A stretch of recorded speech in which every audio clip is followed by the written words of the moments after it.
Hi everyone, this is Cyber here. I'm here today to bring you a new video. This video is to talk about Jud Media's new IP slash new game. There's a possibility of two games.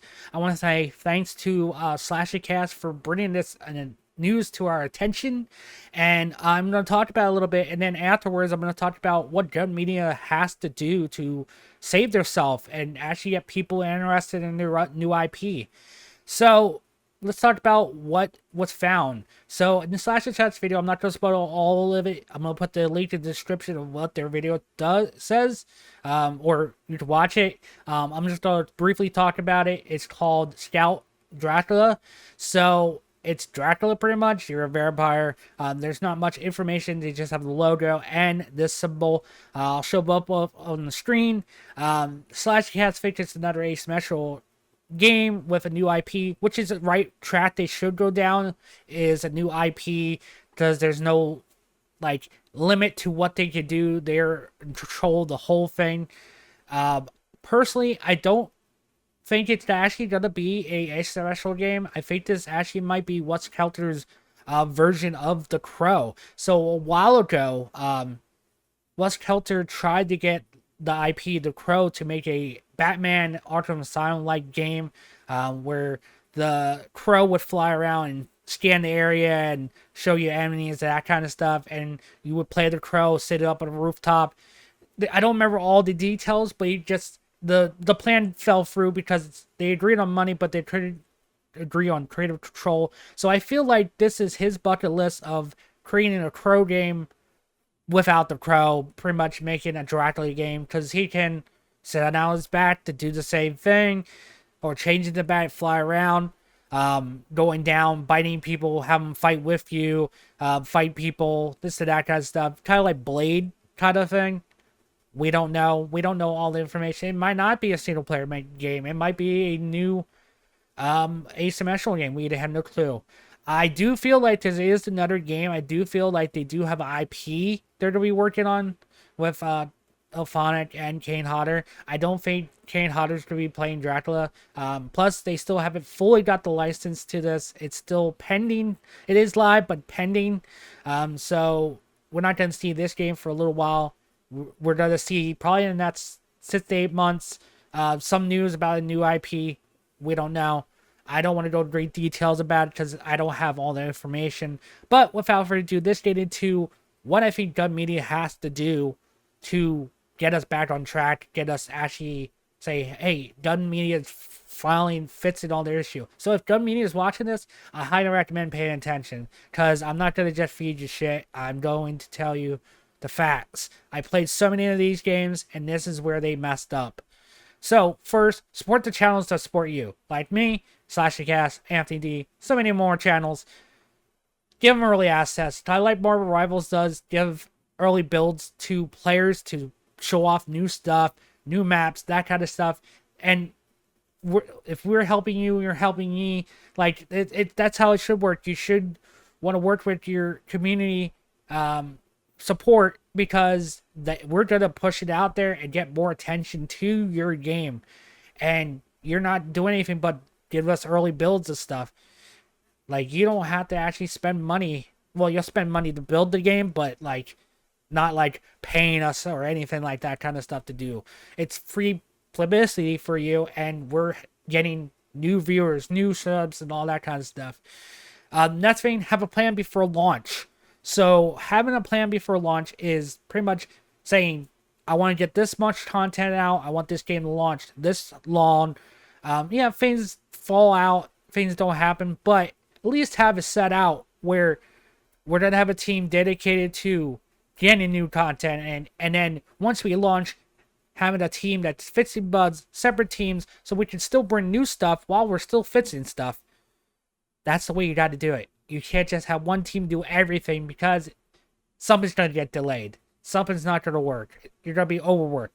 Yes, it's going to cost more money. Yes, it might take a little more time, but it's going to do right. You're going to be able to fix things and bring out new stuff to keep people excited. Apologize for the cough. Next thing is testing longer / having a test build. So kind of like Dead by Daylight does with the PTB public test build. on PC. Have something like that, so when new characters come or new maps, you can test things, see if something's broken. Have a month, week, couple weeks to fix stuff, balance out stuff, and then you can test balances, test fixes, that kind of stuff. Before it launches, have longer betas. Don't have like a 2-week beta and they go, all right, we have a month to fix everything that's constantly broken. No, you gotta give yourself more time to that. Have alpha and then a beta and then like to get yourself right in the right position. You gotta have that, because if Teslas would have beta longer, I feel like you could have actually fixed a lot of stuff beforehand. All right, so content at launch. So Friday the 13th had a good amount of content when it launched. When tested launch, it had enough family, enough victims, maps were not that great, and the unlockables were garbage. You gotta have longevity, have challenges. You gotta have stuff that people actually want to unlock and keep unlocking. You can't have like you're gonna have people grinding. You're gonna have people like just going through it, play it every day. You gotta have it where you just already have it. You might not have it in the live build, but you already have stuff in the background. You just say, all right, if so many you say, oh, we need more content, bam, here it is. It's already another 100 levels, whatever. Or you premium or whatever, you like platinum, kind of like Call of Duty. You redo the levels and you pretty much go the same thing, earned everything. Like, keep content constantly coming from launch. Like, have stuff people always can grind for, or something to do, challenges, that kind of stuff. Killer Clowns does that. Now, I'm not going to get into thoughts about different things on stuff like that, but DLC and events. So, DLC, let's talk about this real quick. A lot of your DLC was hot garbage. All the outfits, most of them were not good. Some of them were decent. Now, for your new characters and your new family, any of that kind of stuff, anything you're adding in the game, talk to your community. How much are you willing to pay for something like this? I know you want the max you get out of it, but a lot of that stuff was high thing. People waited for sales. If you're gonna lose a lot, do it right away. Like, losing like $2-3 is not bad, because you're gonna gain it more people buying. Where if they wait for a sale, you lost the money already. Like, and you're not gonna make as much anyway. So just make it decent pricing. Now, events.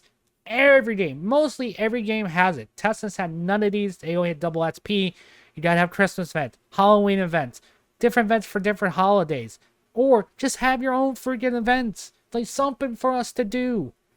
Always have something for the characters, people, live streamers to do. Have Twitch events, different things, just anything. Keep people playing. Give people a reason to play. Last one, more open and listening players. So, we are the consumers. We're going to buy stuff.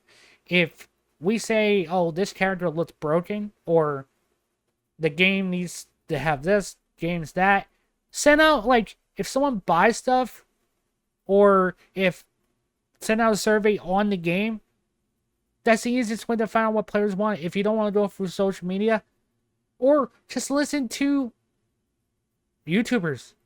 A lot of YouTubers are going to be the number one way. You can read people's comments. You can watch YouTube videos. It's free giving of information without having to collect data. I know a lot of devs want to go, oh, we got ourselves. Nowadays, you gotta listen to your consumers, because that's how your game grows. It's very easy to fall off in this world nowadays. Now, John Media, this is all I'm gonna say. If you do 75% of this, you will do better. Your game won't die like a lot of games. You might even get another Friday the 13th on your hands. Thank you guys for watching the video. I'll see you guys in the next one. Peace. Thank you for checking out this video. Make sure you leave a like, comment, and subscribe.